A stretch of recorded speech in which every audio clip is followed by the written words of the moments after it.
राधे राधे दोस्तों। आज मैं आपको अहुई मैया की कथा सुनाती हूँ। एक साहूकार था, उसके 7 बेटे थे और 7 बहुएं थी और उसकी एक बेटी थी। कार्तिक महीने में दीपावली के पहली अष्टमी को अपने मकान की लिपाई पुताई करने के लिए बहुएं अपनी इकलौती नंद के साथ जंगल में जाकर मिट्टी खोदते समय नंद के हाथ से कुदाली से स्याऊ के बच्चे को लग गई और वह तुरंत मर गया। इससे स्याऊ माता बहुत ही नाराज हो गई और बोली, मैं तेरी कोख बांधूंगी। नंद अपनी 7 भाभियों से बोली, तुम में से अपनी कोख बंधवा लो। तब 6 भाभियों ने तो कोख बंधवाने से मना कर दिया। 7वीं भाभी सोचने लगी कि अगर मैं कोख नहीं बंधवाऊंगी तो सासू माँ बहुत नाराज होगी। तो 7वीं भाभी ने बोला कि स्याऊ माता, मेरी ननद की कोख छोड़ दो, मेरी कोख बांध दो।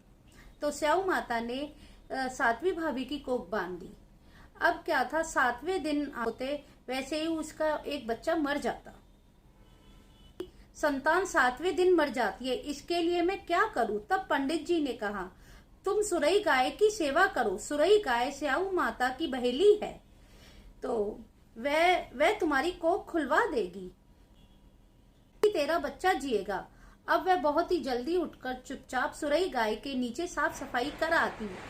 गाय एक पैर से लंगड़ी थी। गौ माता बोली कि हर रोज उठकर कौन मेरी सेवा करता है, मैं आज देखूंगी। गौ माता खूब सवेरे उठी तो क्या देखती है कि साहूकार के बेटे की बहू नीचे साफ सफाई कर रही है। गौ माता बहू से बोली, क्या मांगती है? साहूकार की बहू बोली कि स्याऊ माता तुम्हारी बहेली हैं और उसने मेरी कोख बांध रखी है, मेरी कोख खुलवा दो। गौ माता ने कहा, अच्छा।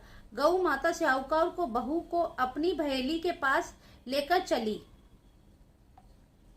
रास्ते में कड़ी धूप थी, वहां दोनों को पेड़ के नीचे बैठा गई।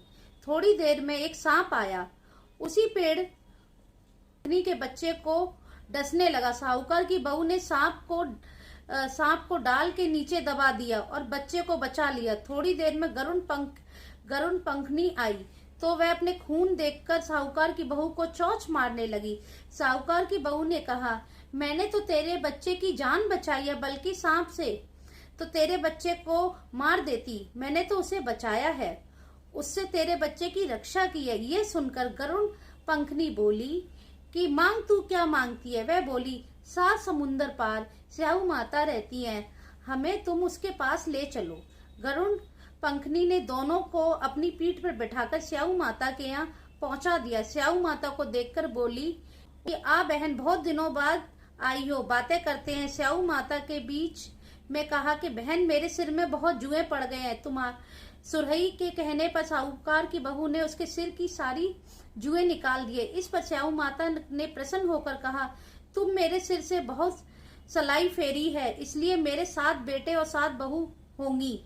वह बोली, मेरे तो एक भी बेटा नहीं है, 7 बेटे कहाँ से होंगे? स्याऊ माता बोली, मैंने वचन दिया है, वचन से फिरूं तो धोबी को कुंड पर ककड़ी होऊं। तो साहूकार की बहू बोली कि मेरी कोख तो तुम्हारे पास ही बंधी पड़ी है। ये सुनकर स्याऊ माता बोली कि तुमने तो मुझे ठग लिया, मैं तो कोख खोलती तो नहीं, पर अब खोलनी पड़ेगी।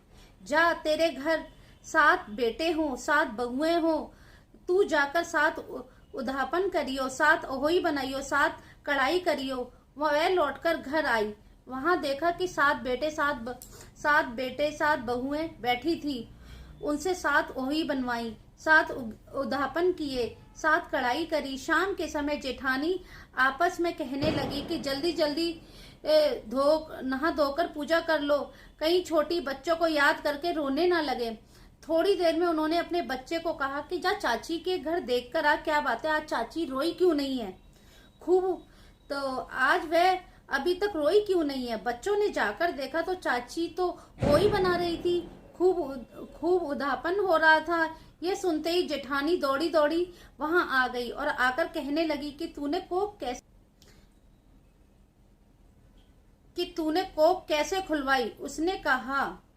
उसने कहा तुमने कोख तो बनवाई नहीं थी, सो मैंने बंधवा ली थी। परंतु अब स्याऊ माता ने दया करके मेरी कोख खोल दी है। स्याऊ माता साहूकार के बेटे और बहुओं की कोख खोली, वैसे ही हमारी और परिवार की बहुओं की कोख खोलना। कहते ही सुनते बनना, हुकारा भरते इसके बाद विनायक जी की कहानी सुन लेना। जय हो साहूकार मैया की। है साहूकार मैया, जैसे आपने उनकी कोख खोली वैसे ही सबकी कोख खोलना और बच्चों की खूब लंबी आयु देना। जय हो अहोई अष्टमी मैया की जय। जय हो अहोई मैया की जय।